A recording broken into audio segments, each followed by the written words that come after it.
This is SOSF. Alright, so check this out. We talk a lot on here about secrets, right? Government secrets, hidden knowledge, the stuff that's going on behind the curtain that we're not supposed to see. But what if one of the biggest secrets, a real deal mystery, wasn't hidden in some redacted file in a vault deep underground? What if it was sitting right out in the open, carved into a giant metal sculpture in the middle of CIA headquarters? That's not a movie plot, man.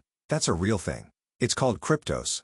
And for over 30 years, this piece of art has been taunting some of the smartest people on the planet, the codebreakers at the CIA, the puzzle solvers at the NSA, and this whole global army of amateur internet detectives. It's one of the wildest stories I've ever come across, this blend of art, espionage, ancient history, and a puzzle that is so damn tough it's become a legend. So get this. The story starts in the late 1980s. The CIA is building a brand new headquarters building in Langley, Virginia. You know, new offices, new computers, new everything.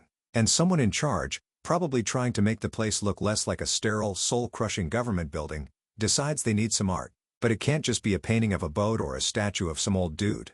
No, this is the CIA. The art has to be meaningful. It has to say something about what they do.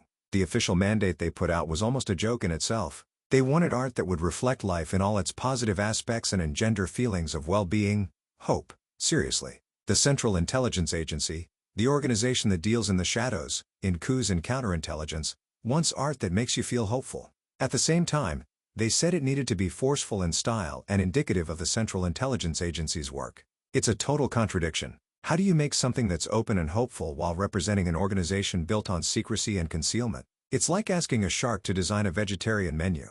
So they put out a call to artists, and this one guy, James Sanborn, comes forward with an idea that is just pure genius. Sanborn is not your typical sculptor.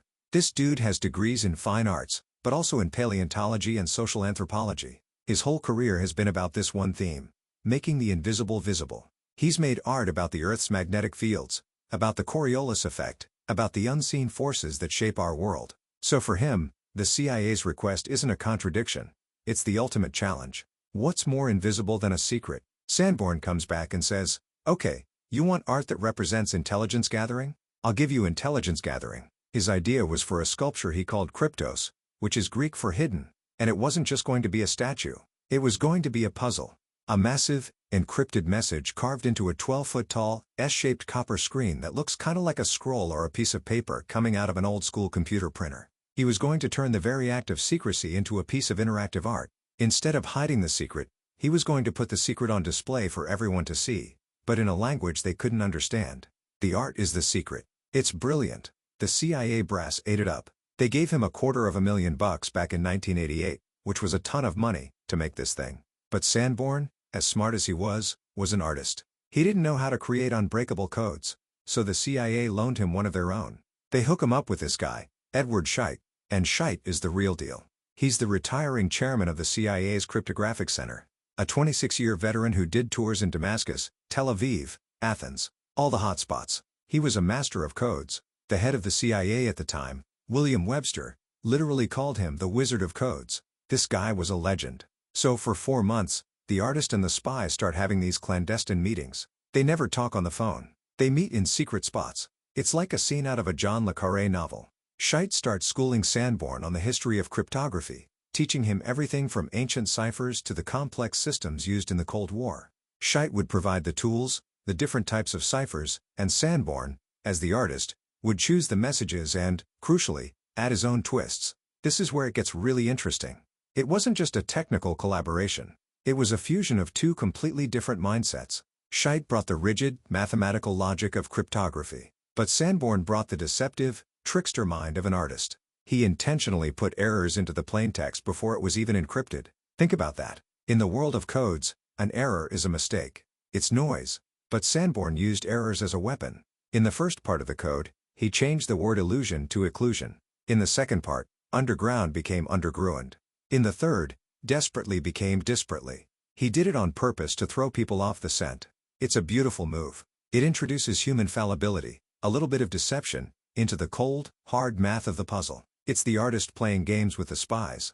Scheidt himself said the puzzle's difficulty was a 9 out of 10 and figured it would take maybe 5 or 10 years to solve completely. Boy, was he wrong? So on November 3, 1990, they dedicate this thing.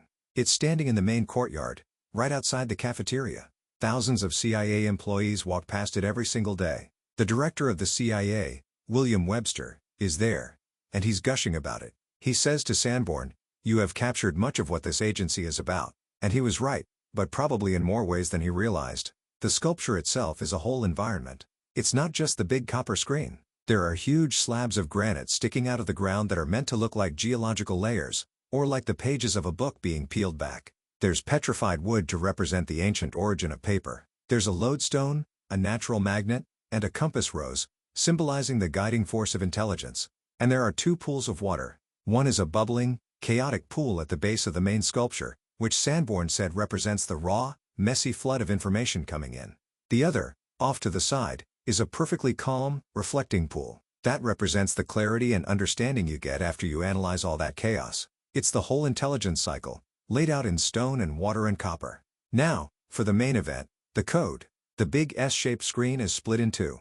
On the right side, you have what's called a visionnaire tableau. It's basically a grid of alphabets, a tool used for a certain type of cipher. But again, Sanborn put his artistic spin on it. The whole grid is cut in reverse. You can only read it properly if you go behind the sculpture and look through it, or if you hold a mirror up to it. It's a physical clue, telling you right from the start that you have to look at this problem from a different perspective. On the left side, that's the ciphertext. It's 869 characters, divided into 4 sections: K1, K2, K3, and K4. And for years, the employees of the CIA would walk by it on their lunch breaks, trying to crack it. It was their own private mystery. The ultimate watercooler conversation for spies. And they did make progress. The race to solve it was happening on 2 fronts, but the public didn't know it at the time. Inside the intelligence community, a team at the NSA, of all places, was the first to crack it. In late 1992, just 2 years after it was installed, a guy named Ken Miller and his team solved the first 3 parts. But of course, it was the NSA. They didn't tell anybody. Their success was classified. Then, 6 years later, in 1998, a CIA analyst named David Stein cracks the same 3 sections all by himself. And get this, he did it the old-fashioned way. No supercomputers, just a pencil and paper. That tells you something about the nature of the puzzle. It was designed with classical, almost analog, methods. It's a tribute to an era of spycraft that was just about to be wiped out by the digital age. The story finally breaks into the public in 1999. A computer scientist from California named Jim Gilligley, working on his own home computer, solves K1, K2, and K3. He's the first person to announce the solutions publicly. And suddenly, Kryptos isn't just an inside joke at the CIA anymore. It's a global phenomenon. The internet was just starting to get big, and this thing was tailor-made for it. A mystery, a code, a government conspiracy angle. It had everything. A worldwide community of amateur code breakers was born overnight. So what did they find? What do these first 3 messages actually say? This is where the story Sanborn is telling starts to unfold. The first part, K1, is decrypted using a visionnaire cipher. It's a classic method, but a tough one if you don't know what you're doing. The plaintext reads, "Between subtle shading and the absence of light lies the nuance of occlusion. Remember that intentional misspelling of illusion." It's a philosophical, artsy quote. It sets the theme. Things are not what they seem. Deception is everywhere. The second part, K2, also uses a visionnaire cipher but with a different keyword. This one is where it gets real. It reads like a field report from a spy. It says, "It was totally invisible." How's that possible? They used the Earth's magnetic field. The information was gathered and transmitted underground to an unknown location. Again, there's that underground misspelling. But then it gives you actual GPS coordinates: 38 degrees 57 minutes 6.5 seconds north, 77 degrees 8 minutes 44 seconds west. And it ends with the question, does Langley know about this? They should. It's buried out there somewhere. Who knows the exact location? Only WW. This is insane. First, the coordinates point to a spot on the CIA grounds, about 150 feet away from the sculpture itself. It's a treasure map. Second, WW. Sanborn later confirmed it stood for William Webster, the CIA director who was there at the dedication. So the sculpture is talking about its own creator, in a way. It's referencing a secret that only the head of the whole damn agency knows. It's like a secret message passed from the artist directly to the spymaster. Then comes the third part, K3, and the difficulty ramps way up. It's not a simple substitution cipher anymore. It's a complex transposition cipher, which means the letters are all jumbled up in a really complicated way. After a ton of work, they figure it out, and the message is just chillingly perfect. It's a paraphrased quote from the diary of the archaeologist Howard Carter. the day he opened King Tutankhamun's tomb. It reads, "Slowly, desperately slowly the remains of passage debris that encumbered the lower part of the doorway was removed. With trembling hands I made a tiny breach in the upper left-hand corner and then widening the hole a little I inserted the candle and peered in. The hot air escaping from the chamber caused the flame to flicker but presently details of the room within emerged from the mist. Can you see anything?" Q. Think about that journey. You start with a philosophical idea about illusion. You move to a tangible secret buried in the ground. And you end at the threshold of one of the greatest discoveries in human history. A secret hidden for 3,000 years. And the passage ends by asking you, the person who just broke the code, the same question Lord Carnarvon asked Howard Carter, can you see anything? It's a direct challenge. You've come this far. You've peeled back the layers. Now you're staring at the final door. And that door is K4. And that's where the story has been stuck for over 30 years. The fourth passage, K4, is just 97 seemingly meaningless characters. That's it.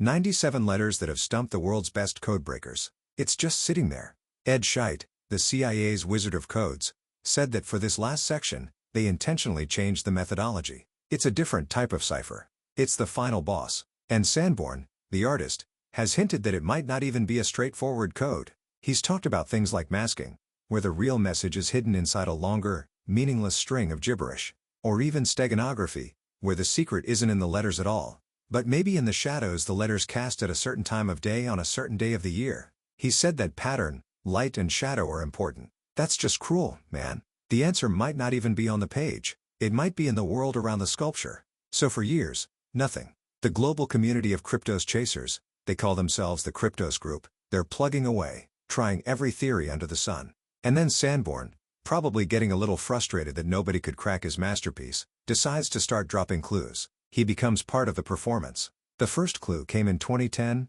20 years after the dedication. He went to the New York Times and revealed that the 64th through 69th characters in K4, the letters NYPVTT, decrypt to spell Berlin. Just like that, the whole game changed. Now everyone's thinking about the Cold War, the Berlin Wall, espionage and divided Germany. Then, in 2014, he drops another one. The next 5 letters, MZFPK, spell clock. So now we have Berlin clock. People immediately start looking into famous clocks in Berlin. There's one called the Berlin clock, or the set theory clock, that tells time using illuminated blocks. Is that it? Is it a reference to a specific time? The theories go wild. The clues are more than just hints, they are powerful pieces of data. For instance, he later revealed that the letters QQ in the ciphertext decrypt to NO. That one little detail is huge for cryptographers because it proves K4 isn't a simple substitution cipher. In a simple cipher, if you have 2 of the same letter next to each other in the code, they have to stand for 2 of the same letter in the answer. But here, Q is N and Q is O. That means the system is way more complex. His most recent clues, dropped in 2020, revealed that another section of the ciphertext, FLRVQQPRNGKSS, translates to East-Northeast. So now we have Berlin clock and East-Northeast. It sounds like instructions. Is it telling you to go to a clock in Berlin and then head East-Northeast? Is it related to the coordinates from K2? Every clue just seems to open up 1,000 new doors and close none. This whole thing has had a crazy effect on culture. While the internet nerds were geeking out on it, the mainstream didn't really know about Kryptos. Then Dan Brown came along. In his 2003 blockbuster, The Da Vinci Code, he hid little clues related to Kryptos on the book jacket. But it was his 2009 follow-up, The Lost Symbol, that blew it wide open. The entire plot of that book revolves around Kryptos. Suddenly, this obscure piece of art at CIA headquarters is a central part of a multi-million copy best-selling novel. For a while, Kryptos was the most searched term on the entire internet. It went from a niche hobby to a global sensation. And for the artist, Jim Sanborn, it's been a blessing and a curse. He's a legend, but he's also been hounded. He lives in a remote location, and people have shown up at his house, demanding the answer. He gets thousands of emails. He's even had death threats from people who have become so obsessed with the puzzle that it's consumed their lives. He's talked about how the obsession has ruined marriages, destroyed careers. The art has taken on a life of its own, and in some ways, it's a monster. So where does that leave us? We have this beautiful, layered puzzle. K1 is philosophy. K2 is a treasure map. K3 is ancient history. And K4 is the great unknown. And for decades, the assumption has been that some genius, either inside the government or outside, would eventually have that eureka moment and crack it. But Sanborn is throwing one last twist into the story. He's in his late 70s now, and he's decided he's not taking the secret to his grave, But he's not just going to give it away either. He's planning to auction off the solution. That's right. In November 2025, the handwritten solution to K4 is going up for sale. Some estimates say it could fetch $500,000. So the answer to one of the world's greatest intellectual mysteries might not be found. It might be bought. A secret that has been pursued by a global community of collaborators for free could become the private property of some rich dude.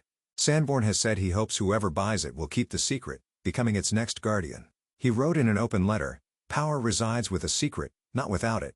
That is some cold, hard truth right there. The value of Kryptos might not be in the answer. It might be in the fact that it has an answer that you don't know. It's the ultimate power move. And even that might not be the end. Sanborn has hinted for years that there's a riddle within a riddle.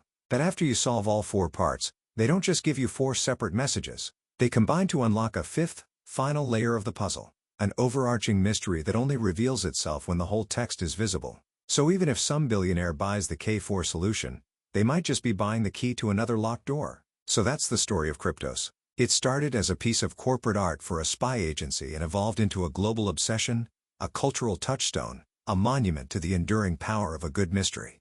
It's a testament to a bygone era of analog secrets in a world that's become overwhelmingly digital. It proves that you can hide something in plain sight better than you can in any vault. For over 30 years, the answer has been right there, in a courtyard in Virginia, just waiting for someone smart enough, or maybe just someone with a different enough perspective, to see it. And now, the clock is ticking before the secret gets sold to the highest bidder, maybe disappearing from public reach forever. And that whole saga leaves me with one really crazy, out there thought. What if the solution to K4, the actual plaintext message, is completely meaningless?